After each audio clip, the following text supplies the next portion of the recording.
Mercado financeiro virou moda, né? O cara sai da universidade e fala, eu vou para o mercado financeiro. Essas pessoas, geralmente, elas não estão preparadas, elas não olham o cliente no longo prazo. Elas olham o cliente para gerar receita no curto prazo. E isso é um grande erro, porque se você olha o cliente como uma fonte de receita no curto prazo, você não vai perpetuar um relacionamento. E se você olha esse cliente com uma estratégia de acompanhá-lo, no curto prazo você não ganha dinheiro. E o brasileiro, por um povo cristão, na maioria das vezes, acha que casamento tem que ser comunhão parcial e universal de bens para sempre, forever, que senão não amo. Senão o amor está ligado à comunhão de todos os bens, materiais e intangíveis. E é um erro. Não. Principalmente para o empresário. A renda fixa é a mãe dos seus filhos que vai ficar com você há 30 anos. E a bolsa e a cripto é a amante feroz, mas que a qualquer momento ela vai ferrar sua vida. É, exatamente. É aquela que passa na sua frente e você fala, opa, quero ir ali, né? Mas você não sabe o que vai acontecer. Não sabe acontecer. Pode, inclusive, levar seu dinheiro embora.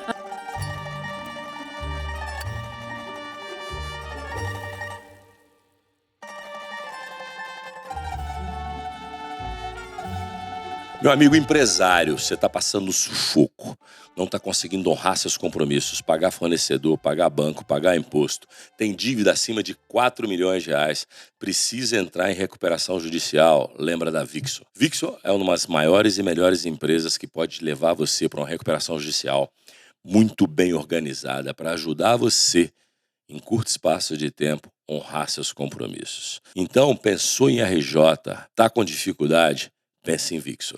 E aí, galera do Padrinho Podcast, mais um episódio super especial, principalmente para aquela mulherada que acha que não pode fazer e realizar. Hoje eu tive 2 episódios com histórias absurdamente diferentes, mas ambas com um case de sucesso fenomenal. Então, você que é empresária, empreendedora, que gosta aí de pegar a bandeira cor-de-rosa, balançar ela, hoje teve dois episódios fantásticos. E o próximo agora é com essa que é amiga de longa data, Dona Elaine. Bem-vinda ao Padrinho, Elaine. Obrigada, é um prazer. Prazer, e olha, você tem história para contar. Tenho. E a gente, e essa turma aqui, primeiro passo. Depois que eu te perguntar quem é Elaine, que é a iniciativa do nosso Padrinho Podcast, eu já inicio te perguntando quem é Elaine, mas eu quero que você passe por um negócio que é assim, as pessoas acham que investimento é só no banco de bandeira normal, que o resto está muito longe, que para quê se eu estou num grande banco? E eu quero que você explica bastante no detalhe qual que é o diferencial que a gente tem, os empresários que estão aqui, para ter um entendimento mais privado. Eu quero que você passe muito por isso. Tem muita gente que acha que banco é banco de grande bandeira e fazer o que todo mundo faz. Então, a gente vai bater um papo sobre isso também. Muito grande. E eu quero que você fale também, não vou te fazer um monte de perguntas aqui, mas o principal é explicar para a audiência que existe outro mundo além de Itaú, Bradesco e Santander. Exato. Tá bom? Amiga, bem-vinda. E a primeira pergunta é, quem é Elaine?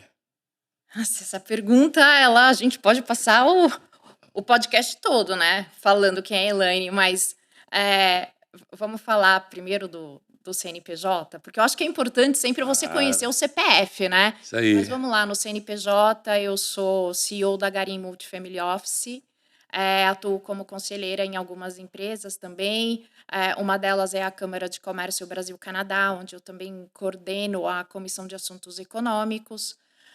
Tenho 28 anos de mercado financeiro, uma longa história. Você falou de mulheres, né?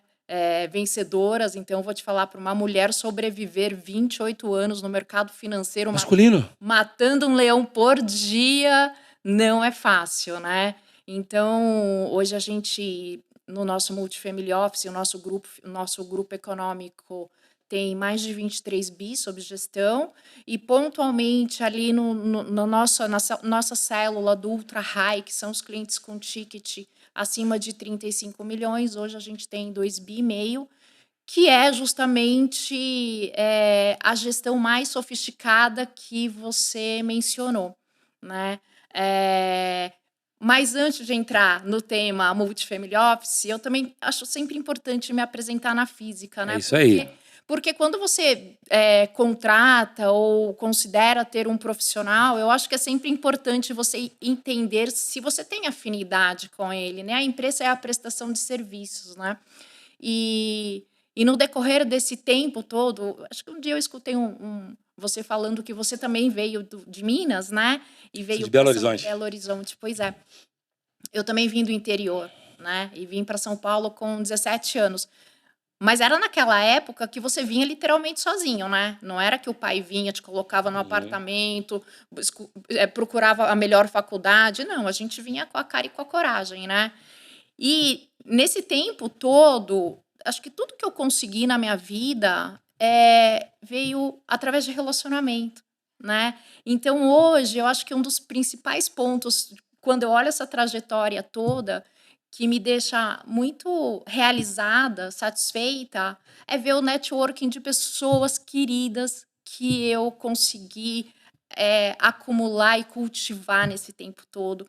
Então, com isso, quem eu sou? Eu sou uma pessoa muito grata a todos os meus amigos, a todas as pessoas que me dão a oportunidade de cuidar delas, do patrimônio, da família.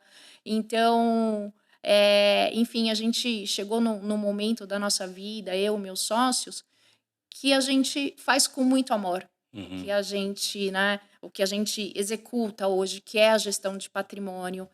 E aí, já pegando um gancho, emendando na sua pergunta, o que é a gestão de patrimônio, né? Porque Pouca você. gente entende isso. Exatamente, você disse bem, as pessoas acham que ter dinheiro no banco é fazer uma carteira de investimento, né? Existe um mercado que, de fato, poucas pessoas conhecem. Por quê? Porque esse mercado ele é relativamente novo, né? É uma estrutura que vem já de uma cultura americana, que lá já existia de uma forma muito mais ativa e que, quando chegou no Brasil, tinha uma régua muito alta, né? Então, quer dizer, para você ser atendido numa estrutura de multifamily office, era o cliente com 100 milhões para cima ali, né? Então, era pouco divulgado, era pouco conhecido.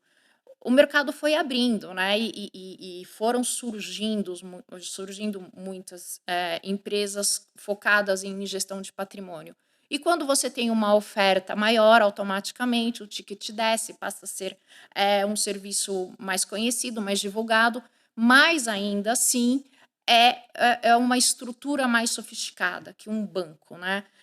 Ou que um atendimento que a gente chama de assessoria, são os agentes autônomos que também atuam de forma importante nesse mercado, que há um tempo atrás, quando você via ali as notícias que os bancos estavam perdendo recurso para assessoria, então era ali essa ponta de atendimento, porque justamente o Family Office não está nessa ponta de divulgação por ser um local mais restrito, com pessoas mais restritas e que geralmente não querem exposição, né? A gente estava falando um pouquinho antes aqui, né, do perfil que hoje em dia é muito comum das pessoas que querem se expor, né, que querem ser visualizadas, né, que usam a internet. A gente estava 90 justamente... os seus clientes ao contrário. Não, de Não jeito existe. nenhum. Eu vou fazer evento, às vezes a gente quer filmar para fazer um vídeo institucional. Eu falo, não coloca ninguém na internet, pelo amor de Deus, porque as pessoas elas não querem divulgar, né? Assim, acho que o verdadeiro o verdadeiro rico, né? Ele não quer ir para o mercado. Medo? Não, sem dúvida. Então, ele quer proteção, ele quer um ambiente ali restrito. E, em função disso, inclusive, que quando eu falei que a gente tem no grupo econômico mais de 23 bi e que a gente fez a gestora Ultra High com 2,5 bi, esse foi o principal motivo, porque a gente quis fazer o spin-off, segregar, porque a gente quis fazer uma Qual que é uma boutique. e qual que é outra? Bom, você já conversou aqui com o Com o Fernando. Fernando. Fernando é a Lifetime, né? Fernando é nosso sócio, né? A Lifetime é uma empresa com 200 pessoas, com 2 lajes. Então, lá tem um outro perfil, né? Várias salas de reunião que um cliente acaba vendo o outro que está na sala, isso não tem problema nenhum, né? Porque esse é o perfil, né? Já quando você tem uma boutique, um atendimento de cliente ultra high, que é justamente esse cliente que prefere ficar ali escondido, então a gente marca reunião com uma família no dia, assim, Legal. a gente não gosta de marcar várias reuniões, até porque é uma coisa Uma é a interessante. Lifetime, a outra é a Garim. A Lifetime, bom, vamos contar a história. Nossa, eu falei para você que eu tenho história para contar, né? Muita, vai, vamos botar Nossa. lá. Então vamos dar um passo para trás aqui, né? Eu tenho um sócio, nós estamos juntos há 10 anos, né? Eu sempre falo que ele é o melhor gestor de investimento que eu já encontrei nesses 28 anos e agradeço todo dia por ele fazer parte da minha empresa, porque a gente se complementa de uma forma incrível. Ele tem os 50% ali da gestão, da auditoria, ele é o cara, eu falo que quando ele vê alguém parado na esquina, ele acha que ali é um homem-bomba que vai explodir. Então, ele é extremamente... Ele calcula o risco ali e precifica o pior cenário, que é a função de um gestor, né? Christian Fernando? Esse é o André. O André, esse é o André. Na outra ponta está a Elaine, extremamente comunicativa, que fica amiga de todo mundo, e, enfim, que traz todo mundo para cá e que está à disposição 24 horas por que é a frente do dia. negócio, né? A pessoa, o rosto da frente é a Elaine. Sim. Isso na Garim. Exato. Então, na Garim sou eu e o André. A gente tem, obviamente, uma equipe, um time, mas estrategicamente a gente também contrata a compliance, risco, back-office da Lifetime, né, para que a gente consiga ficar ali no nosso quadradinho da boutique, focado nesses clientes que não querem aparecer. Mas antes de estruturar a Garim, nós éramos sócios da Lifetime, né, responsáveis pelo Multifamily Office, e estrategicamente a gente entendeu em um determinado momento que faria sentido fazer esse spin-off justamente para segregar o perfil desses clientes. Antes da Lifetime, nós tínhamos sido adquiridos por um banco, né? E a gente ficou um período ali trabalhando com o banco nos observando, e o banco nos convidou para fazer a fusão com a Lifetime e para que a gente seguisse no Multifamily Office. Porque o nosso histórico sempre foi de carteira administrada, de gestão de patrimônio. Então, a gente já tinha esse DNA, essa bagagem, né? E antes disso, uma outra empresa tinha adquirido a gente. Você fala empreendedorismo, né? Eu vendi a mesma empresa 4 vezes. Essa é surreal. Não, e é interessante porque quando a gente fala eu vendi a mesma empresa, quer dizer, eu nunca vendi meu principal ativo, que são meus clientes. Esses, eles estarão comigo sempre, né? Até quando alguém pergunta, você vai trabalhar até que idade? Eu falo, para sempre. Você acha que eu vou deixar alguém cuidar do meu cliente? Não, ele é meu, né? Então, mas antes uns 10 anos atrás, nunca vendi os clientes, mas eu tinha uma estrutura e o André, ele tinha uma gestora que veio uma empresa italiana muito grande e entrou no Brasil comprando a gestora dele. Ele se tornou CEO dessa empresa, uma empresa muito expressiva, e depois de um período ele atuando como CEO, ele falou, não quero mais isso. Eu quero voltar para a cadeira da gestão, é isso que eu sei fazer. Então, ele saiu dessa empresa, me chamou para almoçar, e naquele dia ele falou, o que você está fazendo? Eu quero comprar metade aí. Eu falei, você quer comprar metade do quê? Né? Porque eu falei, ele quer comprar metade? Eu pago para ele vir, ele não tem que me comprar, né? Mas tudo bem, vendi. Eu falei, paga aí o que você quiser. Ele fez um valuation pequenininho, porque para mim era muito importante ter o André como gestor da carteira, né? E a gente fez lá uma conta, ele comprou 50% do negócio. A empresa anterior queria que ele voltasse, onde ele era CEO. Não, porque volta. Ele falou assim, não, eu já estou com uma sócia, não vou voltar. Aí a empresa falou, traz a sócia, vamos conversar. E assim, eu já passei por muitas instituições financeiras, né, nesse período, mas sempre olhando o que a instituição seguinte poderia agregar para o meu cliente. E era sempre assim, porque oferta no mercado você tem muita, né? Mas vinha uma proposta, eu falava assim, isso aqui é melhor em quê? Não, isso aqui tá me oferecendo algo que vai agregar para o meu cliente, então vamos, né? E naquele momento eu falei para ele, eu falei: "Ai, André, não vou mudar, não quero ouvir de gestor, não quero ouvir nada". Ele falou assim: "Não, mas vamos lá que eu acho que vai ser bom. Eu acho que pode ser melhor para os clientes". Aí fui lá ouvir, e naquele momento, o que a gente fazia, que era justamente a carteira administrada, que era justamente já a gestão de patrimônio, não era o que essa empresa tinha implantado no Brasil ainda. E essa empresa falou: então vamos fazer o seguinte, eu faço a aquisição de vocês e vocês vêm estruturar aqui o Multifamily Office. Aí eu falei: bom, meu sócio está querendo voltar para a empresa anterior. É igual o cara que quer voltar para a ex-mulher. Deve ser bom o negócio, né? Eu falei: então tá bom, então vamos lá, eu acho que vai ser legal, vamos seguir nessa linha. E a empresa adquiriu a gente.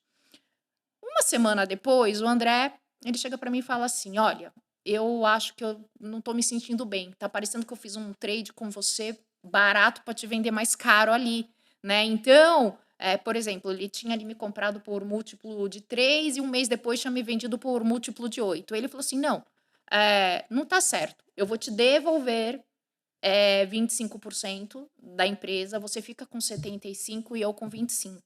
Falei: legal, né? Bacana. Uma semana depois eu chamei o André e falei: cara, você não é alguém para ter 25% da empresa. Tô te devolvendo os seus 25, vamos 50-50. E a gente seguiu nessa empresa, a gente teve um período muito feliz ali por 4 anos, até o momento, começo da pandemia, que a empresa tinha uma questão de sistema, que não conseguia entregar, e a gente, numa conversa com o CEO, que é de fora do Brasil, a gente falou: abre nosso no compete, a gente quer sair da sociedade. E ele falou: ok. Nesse mesmo momento é interessante, né? Acho que a gente fez isso de manhã. À tarde já tinha 2 instituições falando: não, a gente quer conversar, quer fazer uma Mas quando você proposta. faz esse disclosing, a sua carteira de cliente volta para você? Eu nunca deixei de cuidar da minha carteira. Ou seja, ela vem contigo de volta. Praticamente, assim, basicamente, você vende a sua expertise, né? A sua inteligência para cuidar daquilo. E você, por exemplo, a gente vai montar um multifamily office.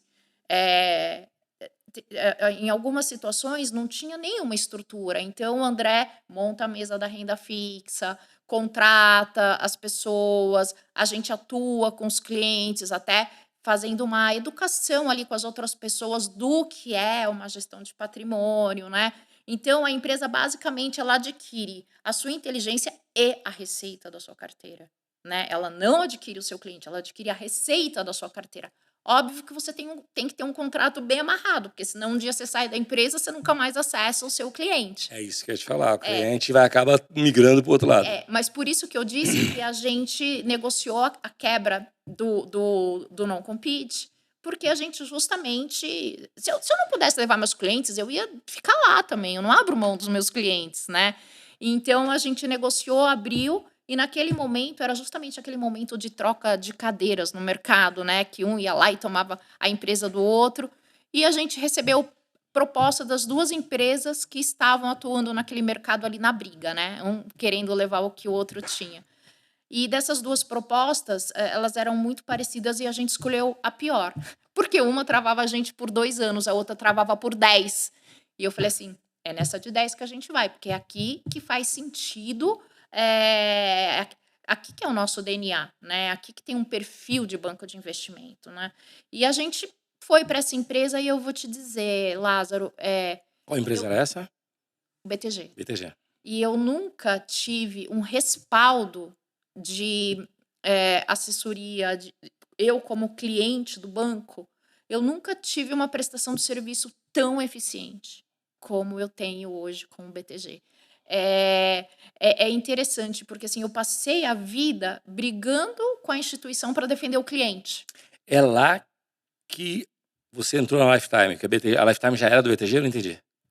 O BTG ele tem uma participação, né, na Lifetime, e a nossa empresa ali estava, naquele momento plugada no BTG e a gente fez uma fusão, foi uma fusão interna, né? Entendi. E a gente fez essa fusão para que a gente justamente fosse pro Multifamily Office, Multifamily Office. né? Pra não ficar 2 competindo, era isso? Não, é que são é DNA diferente, Entendi. né. Então a Lifetime ela nasceu, dentro de um formato que era diferente do O formato Multifamily Office. do Multifamily Office. Então, era ali a gente ia juntar inteligência e expertise e tudo isso. Que legal. E O perfil de clientes era semelhante. tickets diferentes, Uhum. o perfil não era semelhante, porque, ah, vou te explicar um pouquinho Uhum. do É do pra que todo mundo é. entender como é que funciona. Tá, eu vou te explicar um pouquinho mais do que é um Multifamily Sim. Office então, porque eu acho que, Todo mundo precisa saber. porque senão a pessoa fica aqui ouvindo e não tá entendendo nada, né. Então vamos lá, o que que é um Multifamily Office? Aliás, a gente começou a falar isso lá atrás e eu comecei a falar tantas outras coisas animada aqui com você, que eu fui emendando um assunto no outro, né. Então, eu tinha dito que isso era, um serviço, com pouco acesso no Brasil, porque é um ticket alto e hoje, você tem uma abrangência maior, eh, mas ainda pouco divulgado e pouco acessado. O Multifamily Office, ela é uma estrutura que olha o cliente como um todo. Então, por exemplo, o Lázaro, você me procura para que eu, Elaine, gestora de patrimônio, cuide de você. Então, eu vou olhar a sua parte líquida, eu vou estruturar a sua offshore se você precisar, eu vou entender qual é a situação da sua empresa, se você tem dinheiro no caixa da empresa, qual que é a orientação, como é que a gente vai fazer. Eventualmente, se você tem uma empresa precisando de uma captação, então vamos fazer uma estrutura, vamos emitir uma debênture, vamos emitir um CRA, você está com uma questão tributária que você está em dúvida, então você vem para a gente alinhar isso. E um ponto muito importante onde o Multifamily Office atua é a questão de sucessão, né. Ontem mesmo eu tive uma reunião com a família toda, 5 pessoas que vieram falar de sucessão e aí nos primeiros 2 minutos eu já falei: "Gente, vamos só pensar no seguinte", né, a gente fala muito de regime de casamento, porque a família chega e acha que tudo bem, eu já vou doar para os meus filhos e vou deixar tudo resolvido. Eu falei: "Ok, mas entre você e seu filho tem sua nora". "Ah, mas meu filho é casado com separação total". "Tá bom, em vida, né, mas e se acontece alguma coisa com ele?". Meira. Se é uma Meira não empresa herdeira. herdeira, se é uma empresa, se acontece alguma coisa com ele, a sua nora vai ser sua sócia, né. E aí quando você começa a mostrar para o cliente o que tem de fato nesse cenário de estruturar uma sucessão, é interessante, mas a maioria volta falando: "Tá bom, não vou doar, vamos continuar assim", né. Por quê? Porque você pode ter um bom relacionamento com as pessoas, com a família, óbvio, mas você não consegue precificar o que vai acontecer amanhã, né. Então, como proteção de patrimônio, isso é uma coisa importante, né, para Muito, você muito importante. considerar. É. E o brasileiro, por um povo cristão, na maioria das vezes, acha que casamento tem que ser comunhão parcial e universal de bens para sempre, forever, que senão não amo. Senão o amor está ligado à comunhão de todos os bens, materiais e intangíveis. É. E é um erro, Não. principalmente para o empresário. Você sabe você sabe que a gente tem bom, mas a maioria dos clientes que tem esse regime universal são clientes, assim, 60 mais, 70 mais, né. Depois você já começa, a encontrar nessa próxima geração, de forma mais consciente, né, que você tem que se proteger no eventual momento de você tem que fazer o contrato quando o negócio está bom, né. Exato. Porque quando o negócio começa a ficar ruim, você tem que tá bem amarrado, né. Mas você sabe que tem um caso muito interessante, Uhum. que é uma pessoa ali do nosso convívio, ele falou: "Eu vou casar e eu preciso casar com separação total". E a noiva falou: "De jeito nenhum, não". Aí ele negociou com ela. Ela falou assim: "Não, mas eu quero que a gente tenha alguma coisa em comum". Aí ele apareceu no escritório com o sobrenome dela. Eu falei: Que é isso?". Aí ele falou: "Não, eu para que a gente seguisse com a separação total, o acordo foi que eu colocasse o sobrenome dela". Imagina, né, o que a Loucura. eu o que a gente não Não vê, riu é. sobre isso, né, mas assim, são as negociações paralelas, né. E então, acho que assim, o que faz o multifamily office é isso, é um olhar mais sofisticado, abrangendo todas as necessidades de um De uma cliente, família. de uma família, exatamente. E principalmente estruturar sucessão e trazer o sucessor para o jogo. Isso é muito importante também, Uhum. né? Uma coisa, pergunta aqui para você. Vem cá, você começou a falar, você fala com a paixão. Quando foi a decisão de entrar para o mercado financeiro? O que motivou? Você acredita que não foi uma decisão? Aconteceu. A hora que eu percebi, eu estava inserida nisso. E é aquela história, né? Ah, foi por acaso? Não, nada é por Nada por acaso. acaso. Você acredita Então, em sorte? Eu acredito. Sabe por quê? eu acredito, assim, a sorte, ela é um conjunto de dedicação, né? Com você estar no lugar certo na hora certa. Eu falo que sorte está relativamente ligada a quantas vezes você joga a moeda. Quantas vezes você se expõe a ela. É, Se exato. você está dormindo dentro de casa, você não vai ter sorte nunca. Não, e Agora, assim, se você for para a chuva, se você se expor, se você jogar a moeda, uma hora vai dar cara. Se você jogar 1000 não, e tem vezes. um outro ponto, você tem que ter sabedoria para prestar atenção quando a sorte passa, né? Porque a sorte, chamada de oportunidade, né? Ela não vem, bate na sua porta e fala, vem cá, né? Você Você sabe tem que que eu prestar sempre tive um atenção. discurso que era assim, que é aquele mais piegas do mundo, né? Sorte é a junção da competência com a oportunidade. Só que eu conheço, dentro do grupo Optimize, que a gente reestrutura a empresa, eu conheço todo tipo de empreendedor. Tem empreendedor que eu falo assim, que esse cara é um predestinado. Ele fez tudo errado e deu certo. Tudo errado. Ele fez força para dar merda pro lado dele. Não dá. E dá certo. É uma coisa de maluco, cara. E aí eu começo a falar o seguinte, tá bom, mas ele correu um risco brutal. Exato. Entendeu? Então isso talvez ele se expôs à sorte. Exato. Muito, muito, muito, muito. Ele estava ali entre o inferno e o céu o tempo inteiro. Em alguns momentos ele estava lá 80% para o inferno, em alguns momentos 80% para o céu. E isso, eu falo, cara, como é que você explica isso? Isso não tem competência, comportamento. Que competência? O cara fez tudo errado. É a exposição dele ao É a risco. coragem. É Coragem. muito, um empreendedor, se ele não tiver coragem, ele não é um empreendedor, Vai pra né? casa. E não, e assim, é muito isso que eu estava falando para você. Ele se expôs, mas ele teve a sensibilidade de prestar atenção naquele sinal da vida de que ali era uma oportunidade. Eu sei porque isso faz muito, assim, tem uma conexão muito grande com a minha história, porque todas as vezes que eu entrei por uma porta, eu não tinha certeza se ali ia dar certo ou não, mas eu entendia que aquilo era um caminho. Legal. E eu falava, é por esse caminho que eu vou, né? Então aí juntaram duas coisas nessas situações, né? Primeiro, o que eu falei de relacionamento, porque era sempre alguém de relacionamento pessoal que me mostrava um caminho, né? E toda vez que eu olhava esse caminho, eu falava, acho que é por aqui que eu tenho que ir. E aí vem a história da sorte, que não é sorte, né? É um misto ali de. É um misto de oportunidade, de coragem, né? Então a Elaine Pagani, ela não falou assim, eu quero trabalhar no mercado financeiro. Tem gente que fala, quero ser médico, quero ser dentista, quero ser administrador de empresa, mas não foi assim, quero trabalhar no mercado financeiro. Muito pelo contrário. Eu lembro que eu era muito nova e alguém me fez uma pergunta e a minha resposta foi: não, mas eu nunca vou trabalhar em banco, então isso não tem problema. Então, era um lugar que eu nunca imaginava estar, né? Mas o negócio foi acontecendo. Um amigo me levou para um banco. E assim, Lázaro, Primeiro emprego foi onde? Banco Pan-Americano. Oh! Do Silvio Santos! Será que a gente. Conselheiro, fiz a venda Não, dele. será que a gente não se encontrou porque eu ia muito Mas naquela. eu fui em 2008 que eu entrei lá. Não. Em 2008 eu já estava, sei lá, na quinta instituição. Foi no Banco Pan-Americano, eu tinha, sei lá, 20 anos. Bom, faz 28 anos, né? E eu lembro que, assim, nada foi fácil. Tudo sempre foi um desafio. Eu lembro que eu entrei no banco, eu não sabia o que eu ia fazer lá.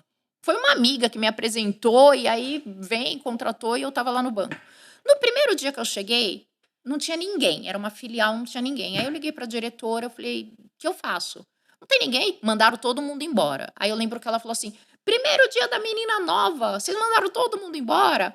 E eu não sabia o que eu... Uma agência, no filial? Como é que é? Porque era aquela área de de leasing. Sim, Então sim, você financiamento veicular.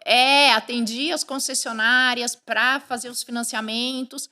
E eu cheguei lá e sozinha e não tinha ninguém. Por que eles mandaram todo mundo embora? Porque a filial ali não estava produzindo 300 mil por mês.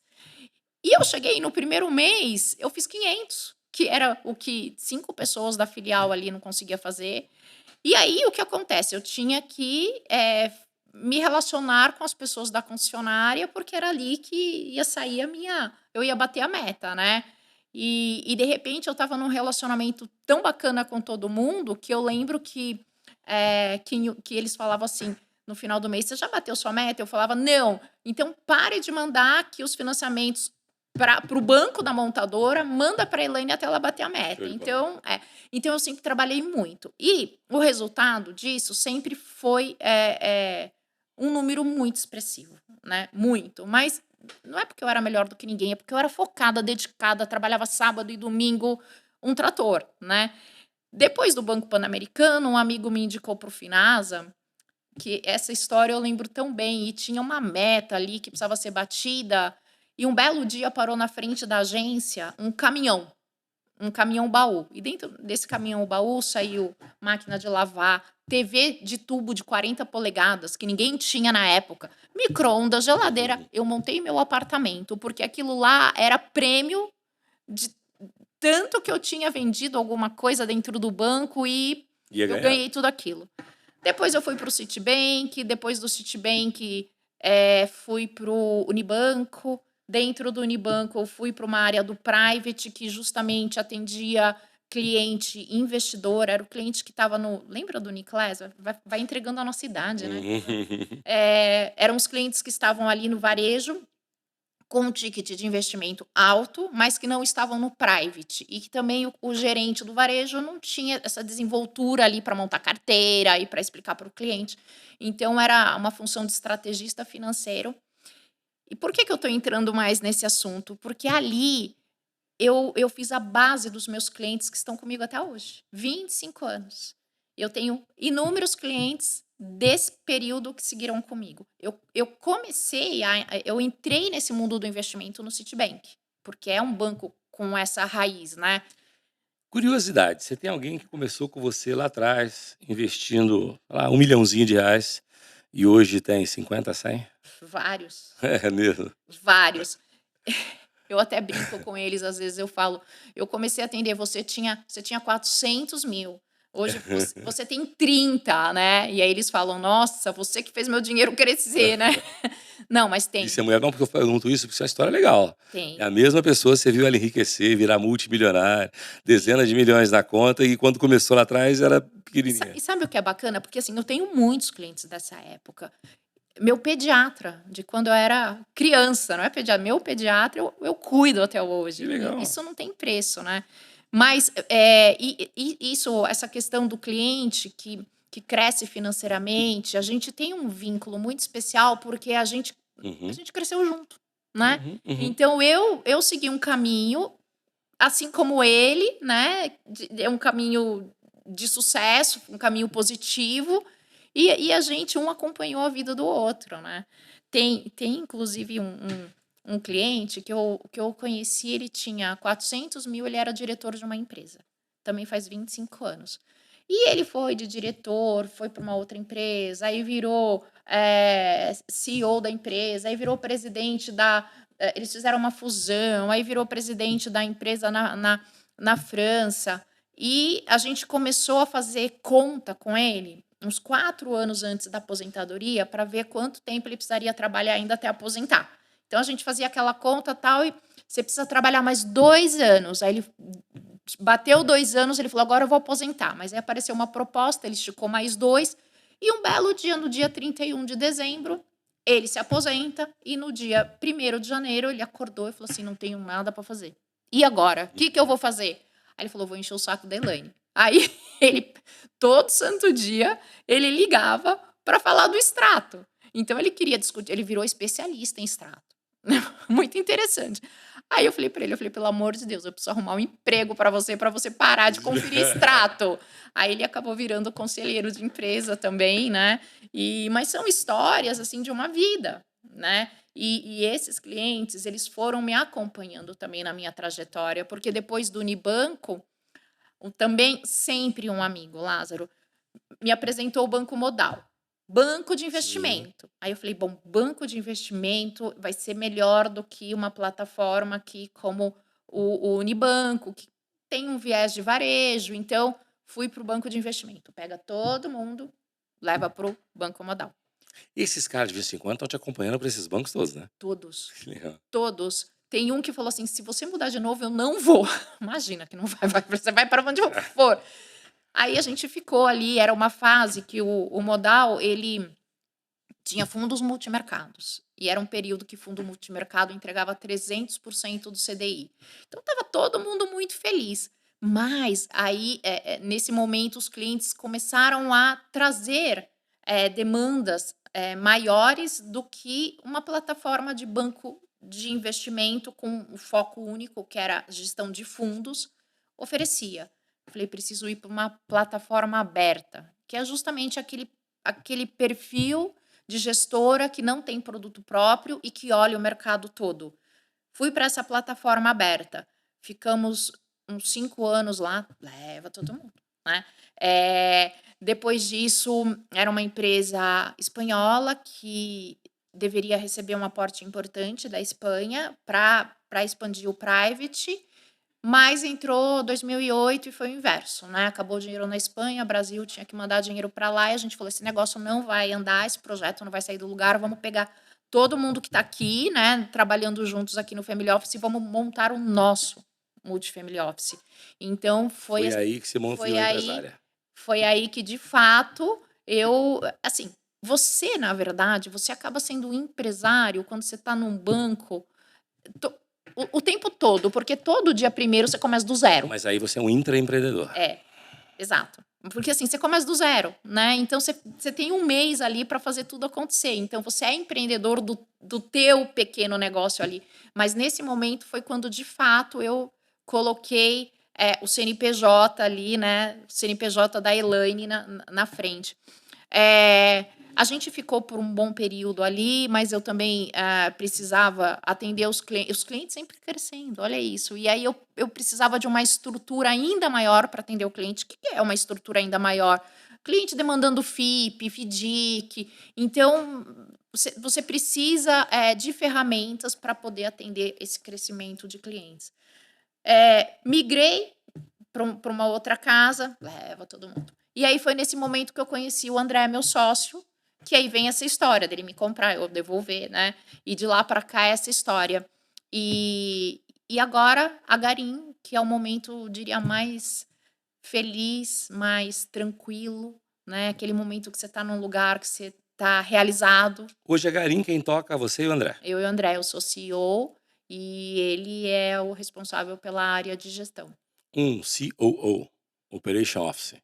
Na verdade, não, porque o negócio dele seria o CIO. CIO. CIO, ele é o CIO e o COO, que é o que resolve os problemas, ali tem uma outra pessoa também Hoje que você falou, a carteira da Garim é de quanto mesmo que você falou? 2,5 bi. 2,5 a carteira da Garim. É. Amigo empresário que vende pela internet, está com dificuldade de aprovação no meio de pagamento? O sistema que te atende não responde rapidamente seus problemas? Ele não tem um help desk que vai te ajudar a vender mais? Eu tenho a solução. Conheça a Page. Page é a melhor plataforma subadquirente para você que vende pela internet. Se você quer vender mais pela internet, se você quer vender com mais segurança e você quer ser bem atendido com atendimento humanizado, vem para a Page. Clica aqui nesse link, conheça mais a plataforma. Eu tenho certeza absoluta que você vai migrar da onde você está para a Page. Deixa eu falar uma outra coisa, vamos lá. A gente falando agora de Garim. Você me falou que o Family Office está ficando um pouquinho mais popular nos últimos anos, mas até bem pouco tempo atrás, literalmente ninguém sabia falar. Family Office o cara já não conhecia. Se falasse Multifamily Office, aí o cara conhecia muito menos. Está expandindo um pouco mais. O que o cliente nosso que está aqui, ele pode esperar da Garim? O Lázaro, é interessante, porque é óbvio que você não pode se colocar numa situação de que eu sou único e o que eu faço é exclusivo, porque o mercado é amplo, mas assim, O nosso DNA, ele segue num formato que eu não vejo o mercado oferecer. Obviamente, deve ter alguém que oferece, mas não é o que você encontra no mercado, que é o DNA de preservação de patrimônio. E esse é o principal foco da Garim, preservação de Preservação de patrimônio. patrimônio, né? Você vai me perguntar o que é preservação de patrimônio? Também. Porque O nome é autointuitivo, mas é bom você explicar pra galera. Eu descobri uma coisa na vida, cara, que a grande deficiência é minha. Eu comunico com as pessoas, achando que as pessoas do outro lado da mesa estão têm o pensando o mesmo mesmo que você. Eu mesmo entendimento. sei. Eu faço isso o tempo inteiro. E às vezes a pessoa que tá do meu outro lado tá assim, o que esse indivíduo tá falando? E aí tem um problema e eu só vou descobrir depois. Porque o indivíduo do outro lado também não me fala que não entendeu. Eu Né? sei Então, porra, exatamente o que é isso. preservação de patrimônio, pra mim, pela língua portuguesa, é uma coisa só, entendeu? Mas é muito legal você explicar depois. Mas vai, eu vou te continua aí. contar como você chega nessa Sim. preservação de patrimônio, que é o que todo mundo pensa. Sim. Legal, meu patrimônio vai ficar ali protegido. Mas como é que a gente faz para que isso aconteça? A gente tem uma postura de gestor. Se um cliente chegar ali na Garim e falar, eu quero uma carteira moderada agressiva, e a gente entende que o mercado não está sinalizando que esse é o melhor caminho, a gente não vai fazer o que o cliente quer. A gente vai explicar para o cliente que a gente entende que o posicionamento dele não é adequado com o que a gente acredita no mercado e vai enquadrar ele na nossa caixinha conservadora. Se o cliente falar, mas esse não é meu perfil, eu quero comprar e vender ações, como a gente já falou algumas vezes, nós não somos para você. Procure um outro lugar que tenha o seu perfil. Esse perfil não é o nosso. E colocando todo mundo ali nessa caixinha do perfil conservador, obviamente que se em algum momento o mercado sinalizar que faz sentido colocar o pé em renda variável, a gente vai fazer isso, mas assim, 3, 4, 5% da carteira, né? É um risco calculado. E como a gente toma cuidado para que esse patrimônio ele seja mantido de forma segura ali no período que a gente cuida. Na verdade, o período que a gente cuida é basicamente as pessoas vêm e não vão embora nunca, né? Mas a gente tem algumas estratégias. Por exemplo, a gente só coloca ativo direto na carteira. O que é isso? A maioria das pessoas investe em um fundo de investimento. Esse fundo de investimento compra ativo. Ou esse fundo de investimento compra outro fundo, que compra outro fundo, vira uma cascata, né? Por que isso? Aliás, é interessante, porque quando você tem essa cascata, o gestor ganha uma taxa de administração maior, porque pensa, você investe num fundo que tem taxa de 1%, que investe no outro que tem taxa de 1%, e assim vai, é a cascata. Então, financeiramente, isso é muito interessante para a instituição, mas para o cliente, não. Por alguns motivos. Por quê?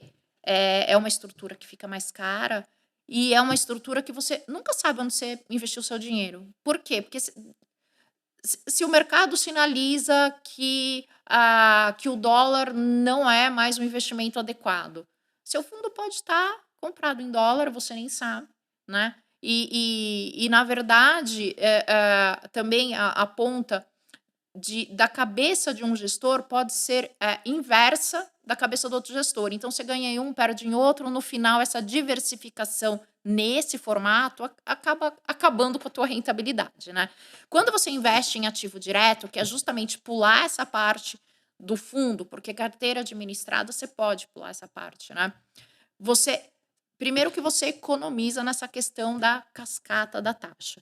Segundo, que você consegue saber exatamente o que você está comprando. Então, por exemplo, a gente tem uma estratégia, nesse momento a nossa cabeça é 80% imposto fixado, 30%, 20% em inflação. Então, vamos montar essa estratégia. Dentro dessa estratégia, a gente tem um critério de análise de risco muito importante. Qual tipo de ativo a gente pode comprar? Só empresa listada, que você sabe muito bem, né? Você olha o balanço de uma empresa fechada, você nunca sabe o que tem lá dentro, né? Total. Então, a gente tem critério de análise de risco, tem que ser no mínimo AAA. A gente tem um corte ali Vocês botam dinheiro em private equity também, não? Não, a gente odeia isso. Não é o nosso perfil. O produto é ruim? Não, o produto não é o nosso perfil, não é o que a gente acredita, né? Então, a gente acredita muito na renda fixa, no ativo direto. Deixa eu te fazer outra pergunta, né? Uhum. Duas, na realidade. A primeira delas é a seguinte: você sabe que quantas empresas iguais a Garinho BTG participa? Muitas não. Sabe por quê? Outro dia um cara tentou me roubar de você. É Ele não mesmo? ia conseguir. Eu recebi um telefonema do nada. Te assediaram? Cara, Lázaro, e aí e tal, não sei o quê. Aí começou a conversar. Eu falei, cara, hoje quem cuida de mim é a Garinho Multifamily Office. Aí ele falou, pois é, eu também sou do BTG, eu faço exatamente a coisa que ele faz. Se você Hum. quiser isso que a gente experimente. Aí eu falei, cara, não dá, entendeu? Porra. Aí falei isso pra ele, eu achei estranho. Eu falei, ué, pra mim o BTG só tinha Lifetime e vocês. Tem outras não, né? Não, eu vou te explicar o que é isso. Isso é muito comum. Eu recebo ligações dessa constantemente. Por quê? Esse mercado que começou com a XP de assessoria, de agente autônomo de investimento, o que significa? Inclusive a regulação, a regulamentação de CVM, ela é diferente para um multifamily office e para uma assessoria. Como funciona uma assessoria? Você vai lá, se pluga em uma instituição que pode ser a XP, que pode ser o BTG, Você tá né? falando que esse cara é um cara de assessoria, É não um de cara de multifamily office. assessoria. Ah, É. entendi. Por quê? Aí ele pega uma E ele falou que é lista, igualzinho você, sabia? porque ele Nem nem deve sabe, nem saber o que eu sabia. sou, né? Então, mas esse cara é um cara de assessoria que tá ligando para o cliente para tentar fazer uma captação, né? De forma ativa. É assim que funciona. Então, quando ele fala eu sou do BTG, é porque ele tá plugado no BTG como uma plataforma. Aí eu falei de você, ele falou assim, não, eu faço exatamente igual, também sou multifamily office Ele não e falou faz trabalho no melhor? BTG. Não, falou não, ele falou exatamente igual, que podia testar. E se eu te fazer uma outra pergunta? Você já me falou que diferencia, eu te contei que isso foi uma curiosidade, Uhum. né? Você já me falou que os caras ficam tentando, você não explicou agora. Preservação de patrimônio. A palavra é justamente isso, porque você é muito conservador, é isso? O fundo preserva o patrimônio, porque as atitudes são conservadoras. Porque, Não corre porque risco com o patrimônio do indivíduo. é assim, não existe você nunca correr risco, Sempre tem. porque você pode investir numa Americanas, que é uma fraude, e você pode ter um impacto negativo com isso. Mas o que você busca é preservar o patrimônio. Entendi. Traduzindo isso em rentabilidade, por Mas exemplo. quem cuida, acho que a Patrícia fica com você e com o seu time, e o meu é o Walter, né? É, É o Walter, né? é. O Walter, há pouco tempo atrás, eu liguei para ele e falei, Walter, baixou o negócio aí, né? Ele falou, confia, 15 dias volta. Quando eu olhei, voltou os 15 dias, entendeu? E Exato. outro dia eu pedi ele uma coisa, falou, ó, cara, tem um amigo meu, mesma situação essa. Pô, ele tá conseguindo tanto de taxa. Ele falou, tá mesmo, se você quiser eu ponho, mas é um risco ferrado. Eu falei, Não, não, você desculpa, falou pra esquece. mim. Você falou, tem Esquece, alguém lá ganhando 15% ao mês. Eu falei, você quer? Porque o nosso negócio é conservador, Não, né? ele falou pra mim, você quer? Eu faço, mas o risco é seu. Eu falei, não, Exato. desculpa, vamos deixar quieto. Pois é, mas assim, um ponto que a gente fala, que acho que é importante também colocar quando você fala para o cliente, o que eu faço é preservação de patrimônio. Sim, Você perguntou, é private equity? Não. sim, FDIC? sim. Não, nada disso. O ri- É título direto.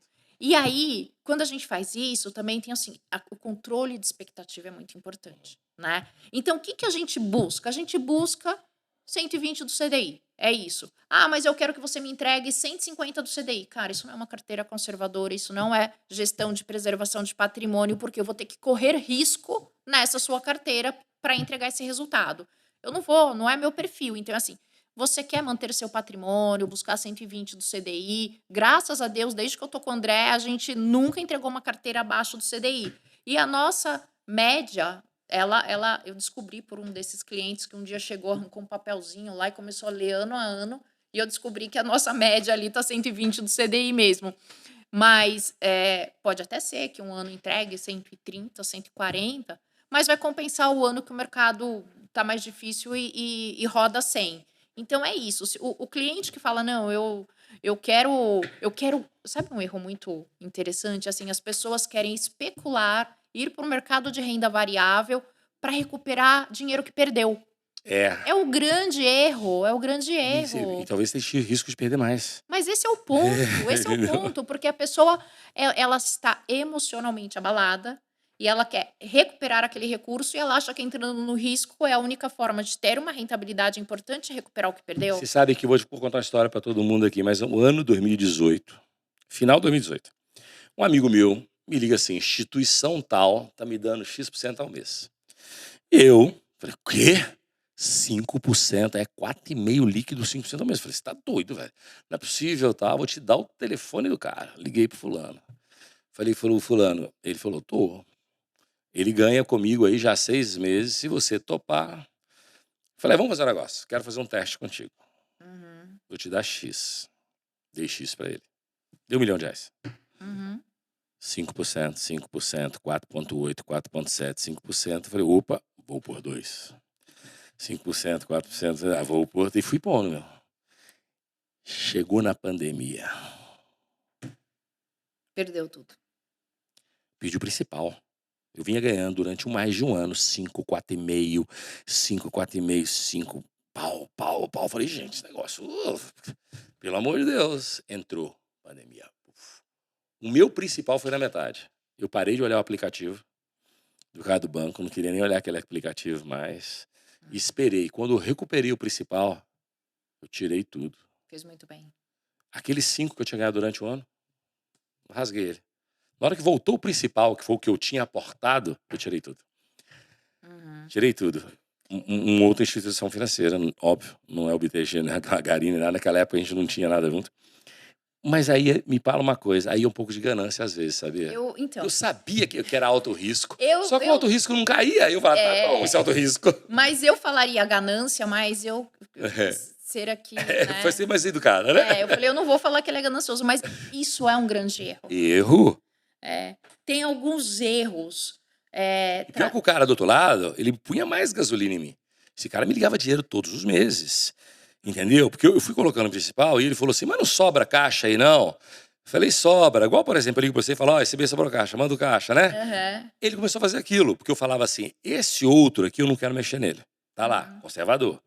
Esse tá no risco. Mas o caixa eu vou mandar. Aí todo mês eu mandava o caixa. Uhum. Pouco que a gente faz hoje. Manda o caixa aí, vai. E fui fazendo. Quando deu choque, moça, eu falei que foi a metade, assim, flop. Porque era alto risco. Deu certo durante 1 ano e pouco, mas depois, 1 hora, a vaca vai pro brejo. Não tem Demorei mágica. mais ou menos 1 ano e meio para recuperar o principal. Aí eu tirei, eu não quis esperar. Espera que vai voltar tudo que você ganhou. Eu falei, não, de boa, tirei. Não, você fez bem. Você foi ganancioso, mas depois você foi Depois eu falei, pô, inteligente. aí fui pro outro lado e aquela conversa que a gente tem. Para ajudar a turma que está ouvindo a gente a fazer uma boa gestão do dinheiro suado que ganha, o que você acha de criptoativos? Não está dentro do nosso mandato. Mas assim, opinião pessoal de quem entende muito de investimento. Porque eu vou dizer para você o seguinte, todo mundo me pergunta, por que você não tinha dinheiro em cripto?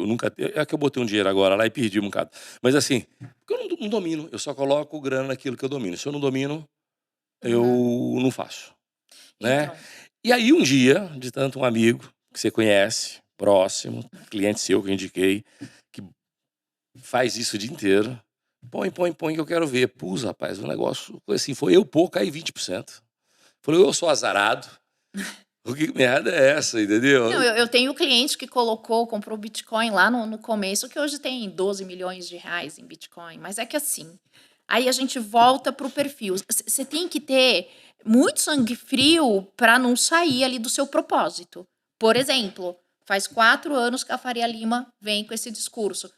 Dinheiro em renda variável, o Brasil tá barato, e a gente está firme no nosso propósito de falar, não, taxa de juros ainda é um custo de oportunidade muito interessante para você deixar esse dinheiro na mesa. Faz 4 anos que a gente está seguindo na renda fixa, buscando taxa de juros. Quando você... E tem um ponto importante, né, que é o que a gente falou do alinhamento. A gente senta com cada cliente e fala, o negócio é o seguinte, sua carteira está buscando a oportunidade ali, o custo de oportunidade da renda fixa. Mas você pode acordar amanhã e ver que a bolsa subiu. Se você achar que você vai ficar desconfortável porque você está fora daquilo, então a gente tem que entender isso agora. Ou você prefere ficar aqui nos teus 120 do CDI, na tua preservação de patrimônio, e se a bolsa subir, você vai falar tudo bem, né? Todos os clientes falam, não, eu tô feliz aqui, não quero mais ficar oscilando, né? E aí vem justamente a resposta da criptomoeda. Como é que a gente vai seguir uma linha de aderência com um papel com tanta volatilidade? Não dá. Então, as pessoas... E tem alguns clientes que falam, mas eu quero. Aí a gente fala, não tem problema, a gente faz a carteira B. A carteira B você compra o que você quiser. E a outra, a carteira principal, a gente toca, porque depois eu não quero que você venha falar que a culpa é nossa quando a sua carteira tiver Certo. volatilidade. Então, quer brincar, vai ali, aqui na nossa caixinha você não mexe. Mas o que acontece, você vê, né, é interessante, porque hoje qualquer podcast que você abre sobre o mercado financeiro é sobre criptomoeda, renda variável. Tudo. Bolsa, aplicação, treinar. Então, você já escutou algum podcast sobre renda fixa? Não, não. Não tem. Todo mundo Sabe por quê? é treinar, Então, mas é que o profissional da renda fixa não é sexy você trabalhar com renda fixa. Então, a gente lá, quando precisa contratar alguém para a mesa, a dificuldade é gigante. Porque esse profissional, ele tá numa escassez gigante, porque é old school, né? certo. Renda fixa não é sexy, Não é sexy. mas é menos arriscado. Pois é, Vamos mas fazer uma comparação? Vamos. A renda fixa é a mãe dos seus filhos que vai ficar com você há 30 anos. Uhum. E a bolsa e a cripto é a amante feroz, mas que a qualquer momento ela vai ferrar sua vida. É, exatamente. É aquela que passa na sua frente e você fala, opa, quero ir ali, né? Mas você não sabe o que vai depois você acontecer. não sabe acontecer. E eu Pode, tava- inclusive, levar seu dinheiro embora. É. E eu falo o seguinte, cara,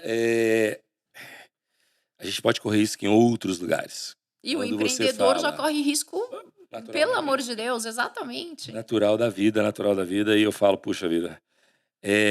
A pergunta era essa, porque, porra, todo mundo quando fala em crescer patrimônio, o que o pessoal fala? Ações ou cripto. Pois é, mas é aquilo que eu falei, é o erro do imediatismo, né? É o erro.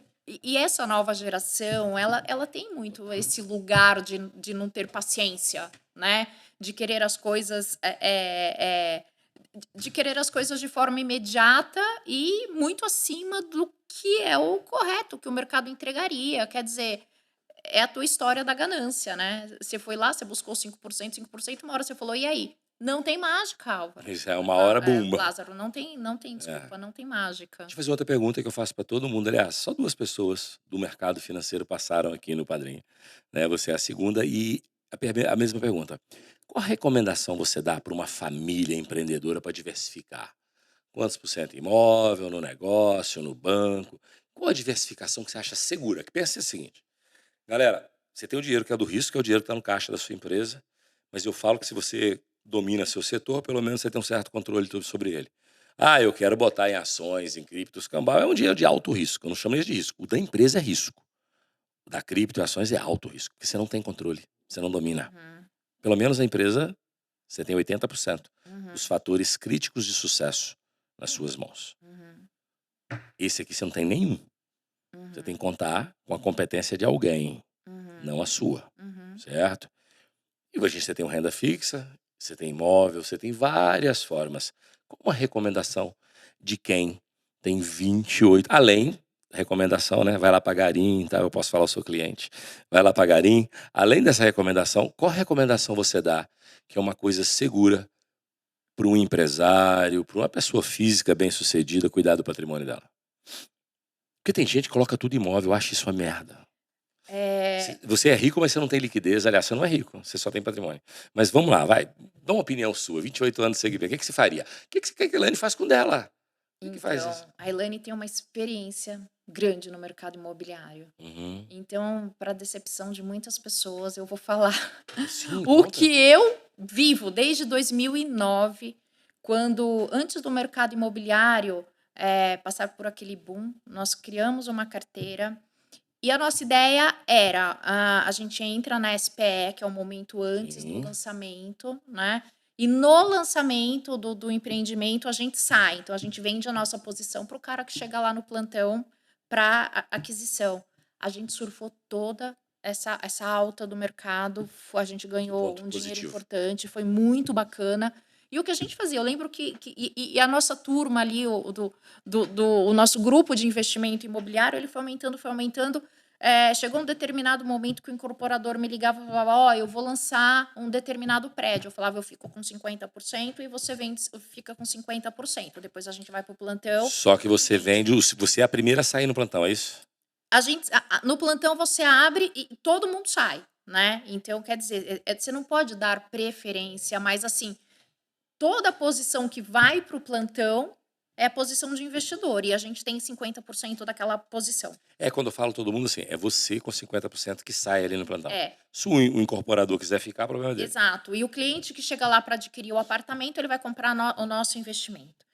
E a gente pegou, eu lembro que teve um investimento que a gente fez em agosto, 3 meses depois, abriu o plantão, a gente ganhou 40%. Porque era justamente aquele momento. Nem tráfico E de a droga. então, e a gente pegou esse boom, a gente ficou com uma carteira muito grande no mercado imobiliário, porque, poxa, né, Nossa, mãe. ganância também, né, vamos lá, vamos ganhar mais. Mas, o que acontece? Chegou um momento, se eu não me engano, governo Dilma, que o mercado imobiliário começou a andar de lado. Então, o que que a gente falou? Então, não vamos sair no plantão agora para esperar o mercado imobiliário voltar. O mercado imobiliário não voltou e os prédios ficaram prontos.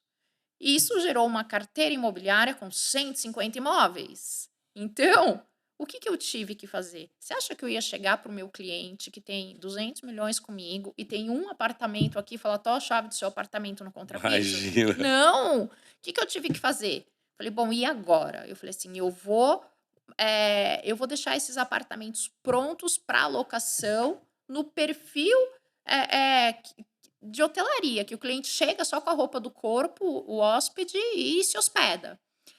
E naquele momento, então, eu fiz a obra ali, né? Teve um determinado momento que eu estava com 8 arquitetas trabalhando, e aí eu também mandei todo mundo embora, porque a arquiteta, mercado financeiro, ela queria colocar um monte de gaveta, eu não queria. E, enfim, eu falei, não, vamos seguir com o olhar de investidor. E a gente deixou essa carteira imobiliária pronta para locação. E assim a gente começou a fazer, alugar para. A sorte ali é que a gente ficou com uma posição 50 apartamentos num prédio, 40 no outro prédio, então ela é uma posição de fácil gestão, né? E tudo na Faria Lima. Então também é um mercado que eu acho que quando você vai investir no mercado imobiliário, você tem que ir para Manhattan, né? Não adianta. O mercado cai, ele cai menos, o mercado volta, ele volta mais. E então a gente seguiu com essa estratégia de locação até encontrar uma empresa que eu dei graças a Deus que alugou nosso portfólio todo, né? Fechou. Era uma empresa que estava recebendo um investimento, era uma startup que recebeu um investimento de 50 milhões de dólares, naquela época que o dinheiro voava, né? Qualquer startup recebia ali 50 milhões, você falava, né? Como? O que que tem ali, né? E para crescer no Brasil nessa parte de hotelaria. Aí eu procurei o CEO que eu conhecia, eu falei assim, cara, é o seguinte, você precisa crescer, você tem o dinheiro, só que se você não tiver apartamento, você não vai para lugar nenhum. Faz o seguinte, aluga a minha posição e vai trabalhar no mercado. Era uma posição muito boa, né? Pelo perfil ali que a gente fez de decoração, de estrutura. Ele falou perfeito. Então, ele alugou toda a nossa posição e foi fazer hotelaria. E ele E era foi nosso remunerando seus inquilino. clientes. A gente tinha um aluguel fixo. Então, eu resolvi ali toda a carteira Deixa eu fazer uma pergunta imobiliária. de leigo. Se no momento desse eu tento desmobilizar um dinheiro meu que você colocou aí de 40 milhões, como é que faz? Então, mas esse é o ponto. Tô contando tudo isso para te falar da minha experiência, Uhum, para chegar no ponto tá do bom. investimento imobiliário faz sentido ou não. Bom, Se é um porto seguro ou não. pois é. Então, assim, o que que eu tô eu tenho a minha carteira própria na minha holding patrimonial nisso, e eu tenho a carteira do Family Office que eu acabo cuidando de tudo, né? E que até hoje a gente está lá nessa toada aí de tocar um negócio imobiliário.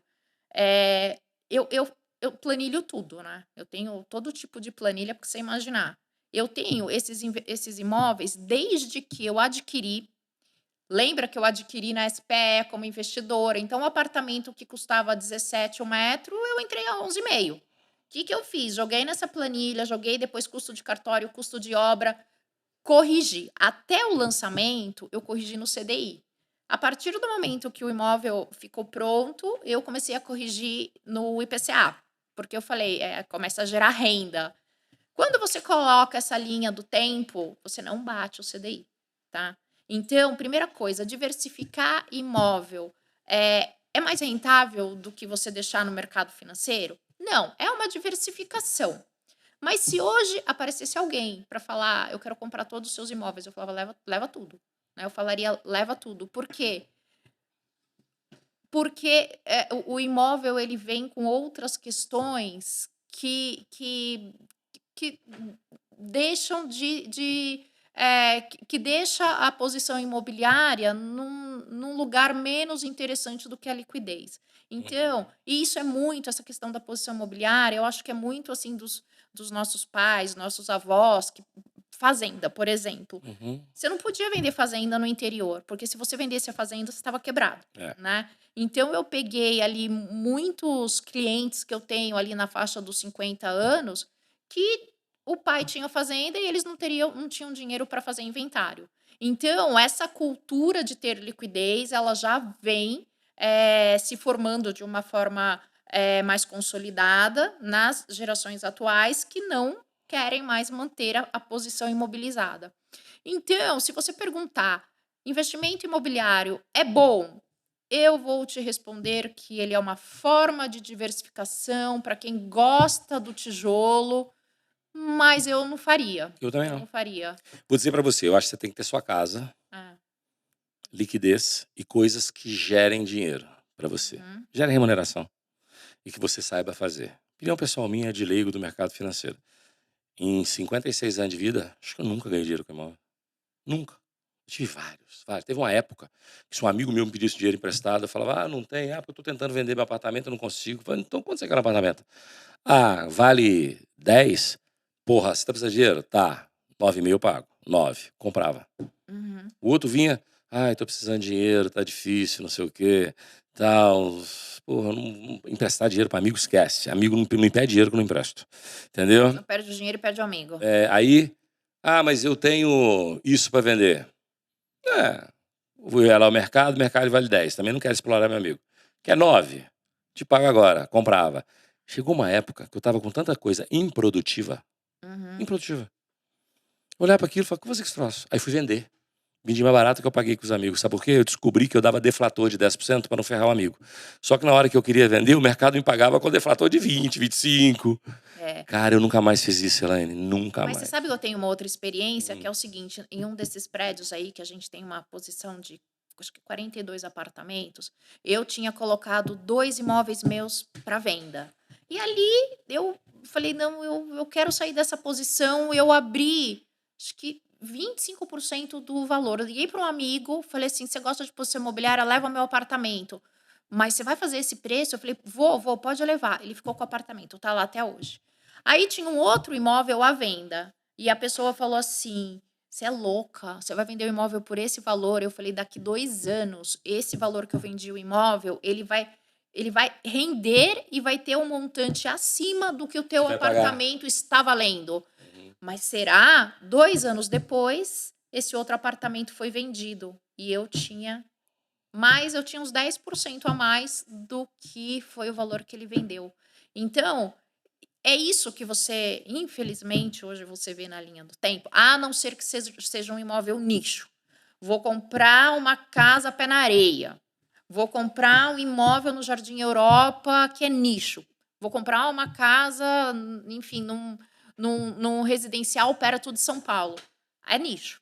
Imóvel Uhum. nicho É outra é história. diferente. Então, tirando o imóvel, qual a diversificação que você recomenda?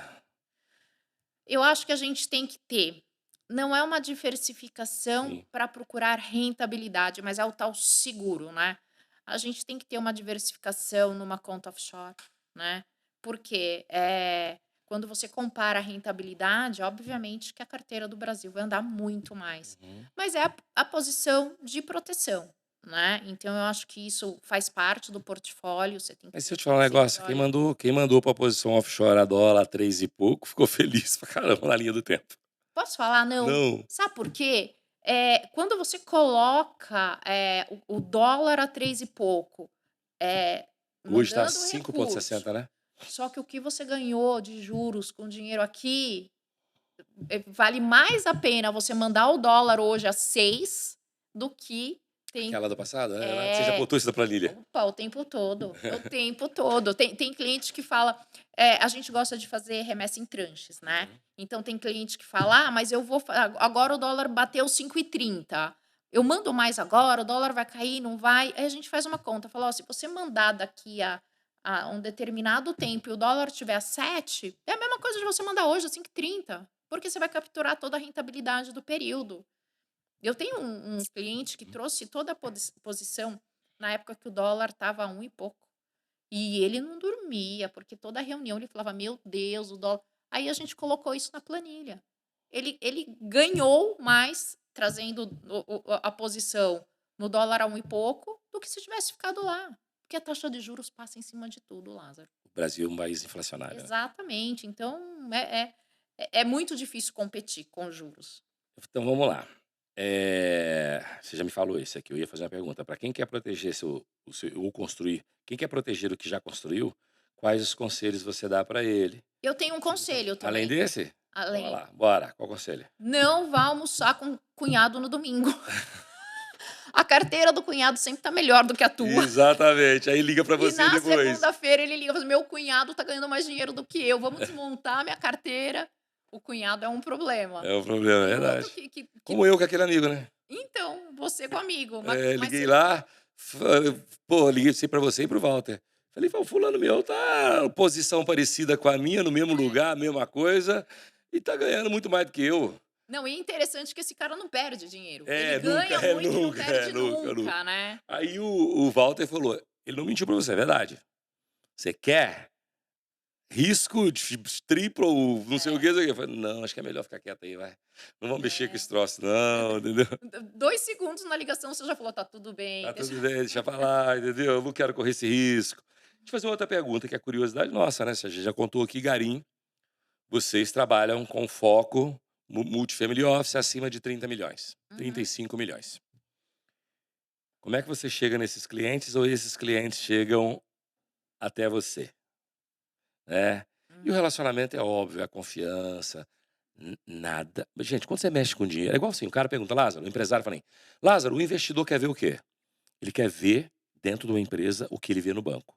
Segurança e liquidez. Ele quer botar o dinheiro dele numa empresa que tem uma governança que dê para ele uma segurança. E se ele precisar em algum momento vender aquele setor, aquele segmento, né? Porque no nosso setor tem muita gente que é assediada por private equity. E eles perguntam, o que o private equity quer ver? A mesma coisa que um cliente, pessoa física, quer ver no banco. Segurança, rentabilidade, lucratividade. Se o momento de liquidez não ser tão difícil de sair. Mas empresa é sempre difícil de sair. Você não vende empresa em 6 meses, 1 ano. Né? E essa galera da Garim, você trabalha com público target, flexibilizando, claro, para cima, para baixo e tal, 35 milhões de aplicação. O que esse cara quer ver e como eles chegam até vocês ou vocês chegam até eles? Exatamente do jeito que você chegou até mim. Um amigo apresentando. Exatamente. A gente cresce de forma 100% E orgânica. foi por uma coincidência enorme. O meu amigo era seu sócio na época? Sim. Era seu sócio na época, hoje não mais, né? Hoje Ainda é da Garim, né? Ah, não, então ele continua sócio do Fernando, do mesmo jeito. Eu continuo, o Fernando é meu sócio. Sim. Achei que a Garim era só você e o André, pô. Eu e o André, a gente tem nós somos majoritários e a gente tem a Lifetime como sócia investidora. Tá certo, tá certo, tá certo. Então o Fernando ainda continua seu sócio. Continua. Ele me ligou pra fazer outra coisa que não tinha nada a ver com isso. Ele não me ligou falar, vem fazer um investimento comigo, não.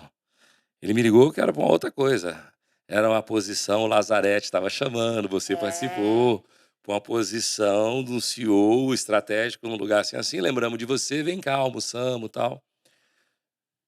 Acabou sair desse almoço, virei cliente. E eu não saí da sua vida. Mas não saiu da vida, é verdade. olha que interessante. E esse é o caminho mais natural? A pergunta é, esse é o mais Pra natural? gente é o único caminho. É o único tá? caminho. Por quê? Porque tem bancos, multifamily office. Tem não. É a regra do mercado. Como é que você cresce? Você vai colocando ponta comercial para dentro e essa ponta comercial vai prospectando.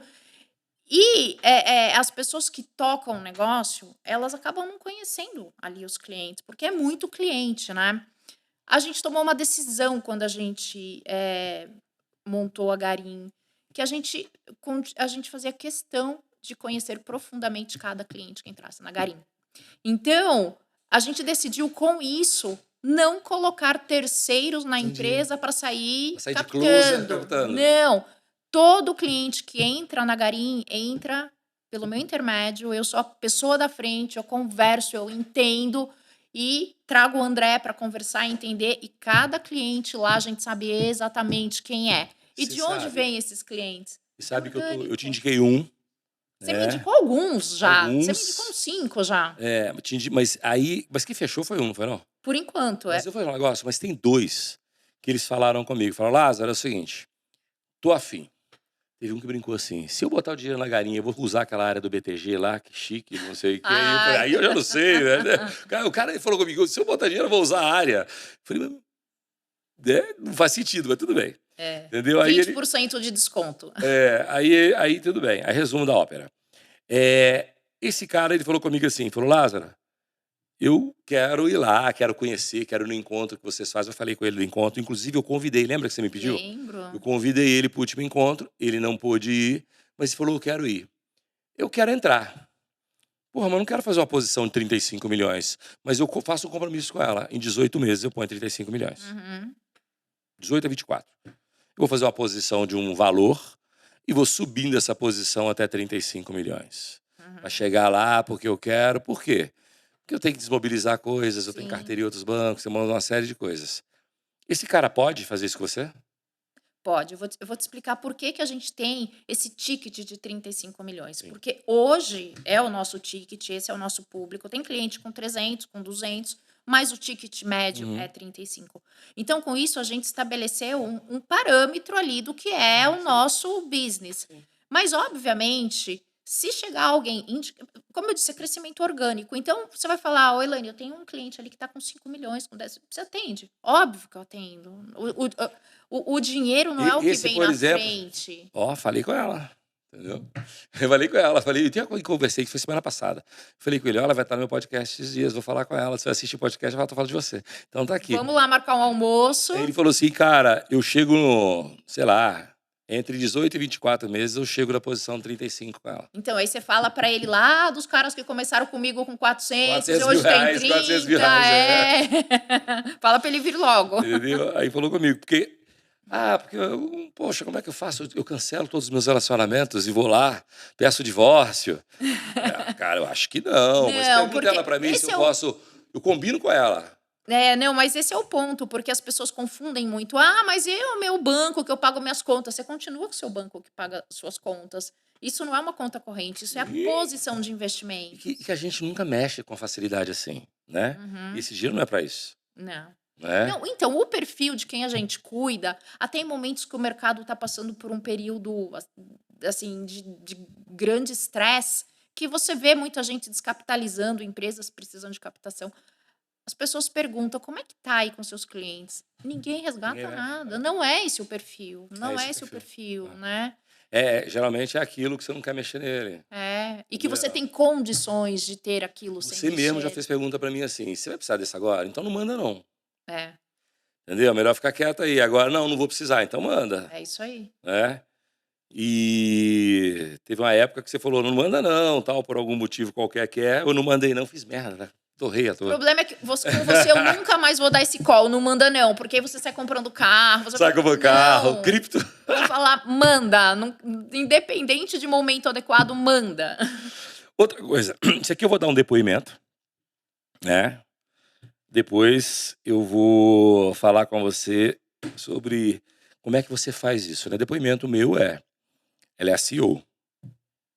Quando eu preciso, é ela que me atende. Óbvio. A gente vai lá e conversa, aí ela manda mensagem. Ela é a CEO do banco e ela que me atende para tudo. Às vezes nem mandei mensagem para ela. E aí, vamos fazer aquilo, não vamos fazer aquilo outro? Sobrou aí? Como é que é? Entendeu? E eu acho isso o máximo. Por quê? Porque às vezes tô com um negócio parado e você me lembrou. Falei, é verdade, rapaz, não vou usar isso. Então. Vou mandar lá para a Elaine. Então, a proximidade eu sei que ela é uma essência. É um diferencial para quem está no Itaú, num Bradesco, e eu que tô lá no Multifamily Office da Garim com você, um monte de gente que está lá. Essa é a essência? Essa é a nossa essência, tá? Porque é justamente o que eu disse ali, que a gente decidiu não crescer com terceiros trazendo cliente que a gente não conhece. A gente faz questão de conhecer todo mundo. E aí, Lázaro, tem um ponto, é uma linha muito tênue você separar o que é relacionamento pessoal e o que é relacionamento profissional com pessoas que você que você tem por obrigação conhecer profundamente, né, a vida, as dores, as necessidades, as ambições. Quer dizer, para eu poder cuidar de você de forma ampla, eu preciso saber exatamente quem é o Lázaro. Então você entra num momento ali de. Você entra num relacionamento pessoal que muitas vezes a pessoa conta para você coisas que a família não sabe. Então, E isso é uma coisa que acontece com uma certa frequência. Então, em função dessa proximidade, eu costumo dizer, né? Ou o cliente vira seu amigo ou inimigo, porque tanto tempo, tão próximo, você acaba construindo um você relacionamento, sabe né? que você falou um negócio dos imóveis aqui, eu lembrei de um caso que eu indiquei para você. Eu te indiquei para você uma família que tinha mais ou menos 200 milhões de reais em imóveis e Uhum. liquidez não tinha 500 mil. É isso. Cara, 200 milhões de reais em imóvel não tinha 500 mil de Mas, liquidez. Lázaro, aí também vem assim, olha a importância de você planejar a sucessão, E né? essas pessoas eram herdeiras, você lembra, né? Eu Lembro. te indiquei, você falou comigo, Lázaro, mas isso é verdade. Como é que a pessoa não tem 100 mil, 500 mil reais de liquidez e tem um patrimônio desse tamanho? Falou, tô com a lista aqui. Você sabe que, assim, e muitas vezes a família não tem liquidez para fazer um inventário, né?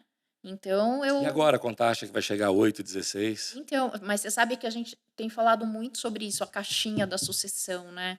A gente separa sempre a Tem que caixinha da separar. sucessão, porque você tem que pensar, se acontecer alguma coisa, e aí, minha família, como é que resolve isso, né? Então, a gente tem tido conversas frequentes sobre isso. Uma coisa importante aqui agora, né? A gente já tá aqui há um tempão, daqui a pouco a gente vai ter que acabar o episódio, mas tem umas perguntas muito importantes e essa que eu não posso deixar. A gente tem visto no mercado questões sobre ética, governança, falha de mercado, vários casos. Uhum. Né? Cada hora você pega um, fatos graves aí.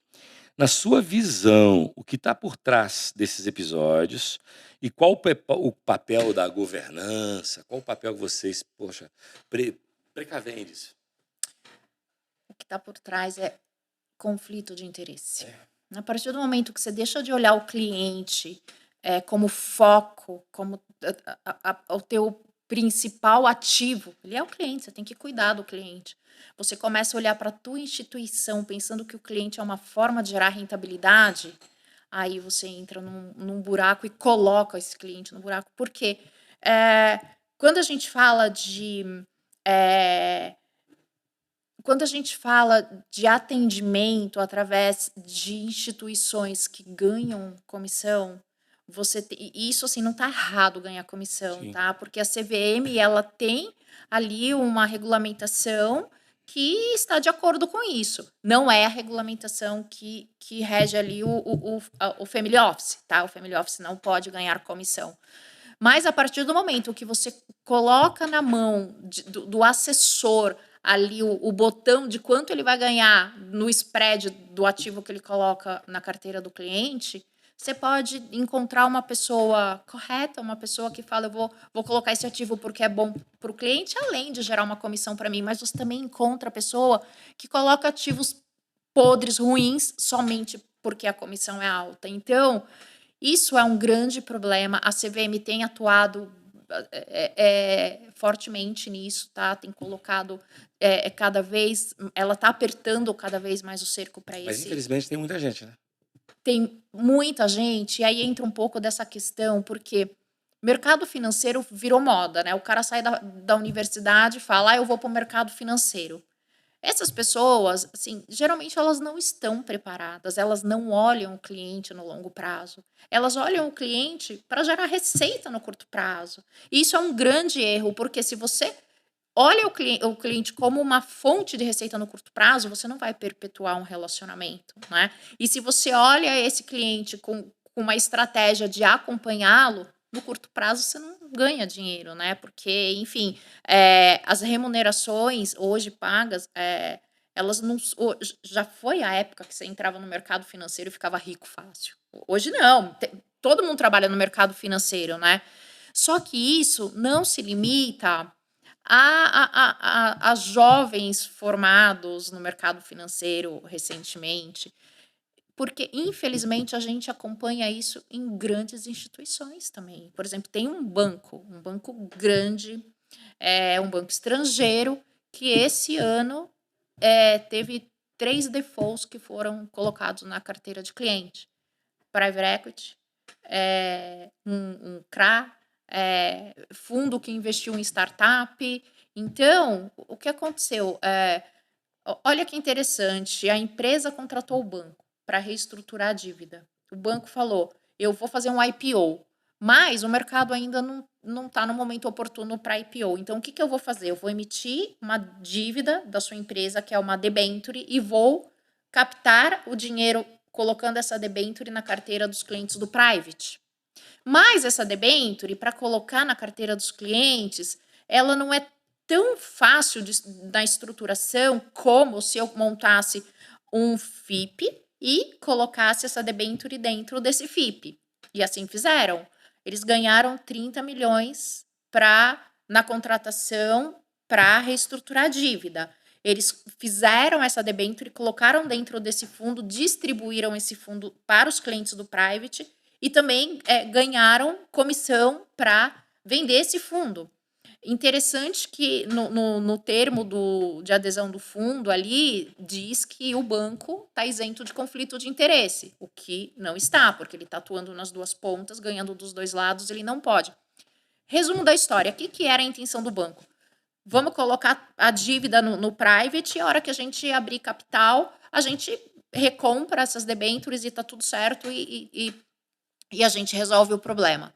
Só que a empresa não abriu capital, não segurou, entrou em recuperação judicial e o que aconteceu com os fundos desse cliente? Obviamente, ali na largada já teve uma marcação 50% para baixo e assim, zero expectativa de receber esse dinheiro. Só que Mas a RJ ainda continua ou já fechou? Não, continua. Você podia até bater lá para ver se consegue atuar e recuperar o dinheiro dos clientes, né? Então, por exemplo, uma instituição estrangeira, nesse ano, teve 3 casos, né? Então, é isso que é a sua pergunta. Por quê? É conflito de interesse. Conflito de interesse. Eu acho que é isso. Óbvio, tem ética, tem o cara que também erra porque é ruim, mas a base é conflito de interesse, sim. Isso aí. Vamos para bate-bola final? Nossa, vamos. Bate-bola é o seguinte. Qual o maior erro que você já cometeu? Erro. Sabe que eu acho que erro é quando você fala aquilo tá errado e eu vou insistir. Você erra.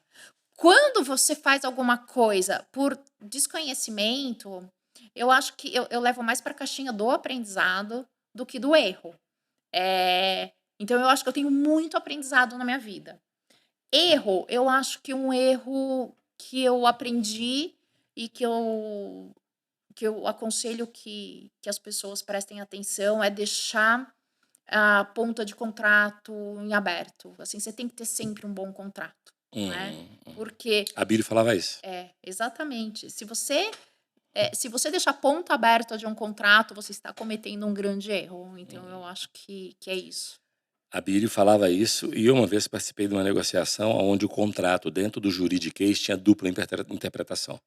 Para os executivos normais estava tudo claro, mas tinha dupla interpretação do ponto de vista jurídico. Exato. Você não E sabe como aí, isso vai ser interpretado. depois, na hora da briga, o outro lado ganhou e nós perdemos por causa da interpretação jurídica. Então tem que tomar muito cuidado mesmo. Exatamente isso. Característica principal de um líder do mercado financeiro. Conhecer o que está liderando, seja um assunto, uma área. Eu acho que a pior coisa é você ter um líder que não sabe, não tem conhecimento do que está falando, né? Então, eu acho que você tem que conhecer muito bem o que você está implantando e você tem que escutar também, né? Porque eu acho que aquele líder que acha que sabe tudo, né? Não escuta ninguém, ele não tem futuro. Então, quer dizer, escute o seu colaborador, que ele pode te trazer uma informação do cliente da ponta final, da operação, mas é ele que está ali com a mão na massa, é ele que vai te trazer a sensibilidade do que pode ser melhorado. Perfeito. Vamos lá. Uma situação que impactou sua jornada profissional. Positivamente ou negativamente. Alguma coisa que aconteceu. Uau. Impactou sua jornada profissional Tem até hoje, algumas. dos 28. Tem Cita algumas. uma, escolhe uma. Tem uma que eu acho que ela até vai assistir esse podcast e vai falar, poxa, é isso aí.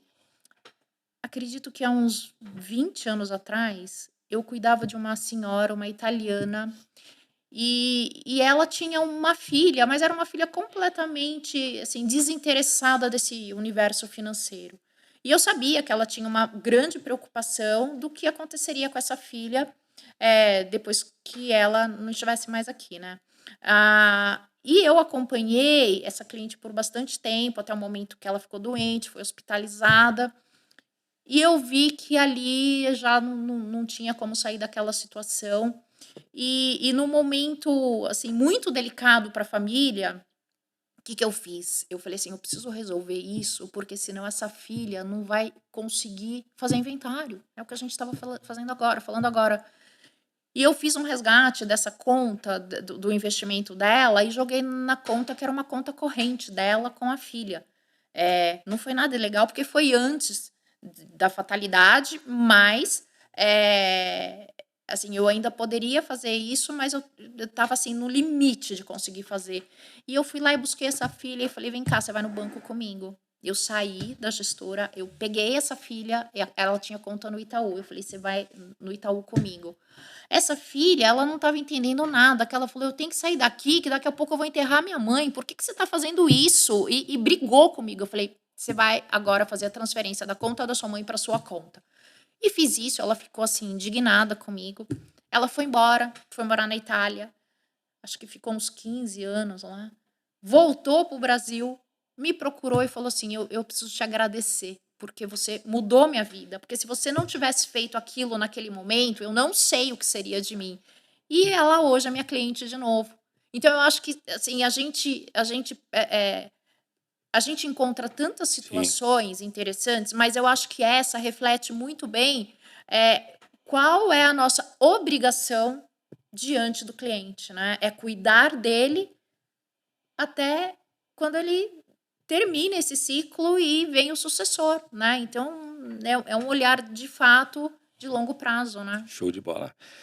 Outra coisa final pra gente, última pergunta que vou seguir, uma atitude que define a Elaine no mundo dos negócios, dos investimentos. O Na que que te vida, define na nos vida? negócios, nos investimentos, na vida. Senta na cadeira do outro. Acho que tudo você tem que sentar no banquinho do outro. Assim, discutindo o relacionamento, eu falo: "Senta no meu banquinho". Fazendo o negócio, por quê? Porque você sempre tem que entender o que está acontecendo ali no posicionamento que o outro tem. O negócio tem que ser sempre bom para as 2 partes. A pessoa não pensa como você, então, se você se colocar no lugar dele, vai ser muito mais fácil de você entender, de que forma você pode chegar num lugar que seja bom para todas as partes. Então acho que é isso que eu procuro fazer o tempo todo. É isso aí. Moça, adorei a conversa, eu tenho certeza que a nossa audiência também, até porque esse assunto não é muito comum aqui. Uhum, Geralmente a gente fala de assunto o que move seu EBITDA, o que move seu LL, como é que cuida de fluxo de caixa, o que a gente faz no dia a dia dos negócios para gerar riqueza, o que a uhum, gente faz, qual o papel do líder. A gente geralmente, no Padrinho, a gente circula no âmbito dentro da empresa. uhum, E quando eu trago gente do mercado financeiro, que fala só você e o Fernando até hoje, a gente circula no âmbito seguinte: tá bom, eu fiz isso tudo e tá dando certo, como é que eu uhum, preservo o meu patrimônio? Como é que eu uhum, faço para não voltar a passar a dificuldade que eu já passei, uhum, né? Tivemos aqui hoje a Jéssica, ela falando, ela 24 anos, foi para a Europa, montou uma empresa, de repente ela tinha 50, começou a dar tudo errado, teve que sair vendendo, quebrando, não tinha domínio, não sabia nem o que era dinheiro, uhum, teve de recuperar e hoje para fazer uma gestão. Então, às vezes, a gente aprende na dor, né? E é legal a gente falar o seguinte, ó, fez bem, vamos cuidar do futuro, vamos procurar aí um fundo multifamily office para cuidar, para preservação de patrimônio, uhum. que essa é a essência da Garim, né? Sim. Preservação de patrimônio. E olhar de longo prazo, Olhar de longo cuidar das prazo, cuidar gerações. das Isso aí, gerações, esse é o jogo, né? isso aí. Então, galera, espero que vocês tenham gostado. Então, sobrou, meu amigo, pensa no futuro, tá? Porque a gente não vai viver só um dia. Se quiser, cada vez mais a gente vai viver mais, né? É, Então, a gente tem que pensar nisso aí. Viver bem com qualidade de vida financeira também. Qualidade de vida não é só saúde. Qualidade de vida é também financeira. sim. E eu falo, não tem nada que causa mais depressão, mais burnout, mais estresse do que falta de grana. Né? Falta de grana e falta de saúde. É verdade. Que aí você fala, e a paz de espírito? Rapaz, falta de grana causa É o pânico. inferno astral. Causa o inferno astral. Então, obrigado mesmo. Um prazer. Uma luz gigante. Obrigada. Né? Muito bom te receber aqui na cave do Padrinho. E agora eu vou retribuir com o bem-vinda. almoço na galinha. É isso aí. Você, por favor, arruma um espaço na Eu sua vivo agenda. furando, né? Vive furando, gente. Não, a última vez agora foi assim, eu tava no meio da reunião, tudo marcado pra eu ir embora, e aí não conseguia sair. Entendeu? Mas é isso. Obrigado mesmo. Eu que agradeço. Galera do Padrinho, espero que vocês tenham gostado. Episódio focado em mercado financeiro, preservação de patrimônio. E é isso que a gente precisa. Primeiro a gente adquire, depois a gente preserva. Obrigado mesmo, até o próximo episódio.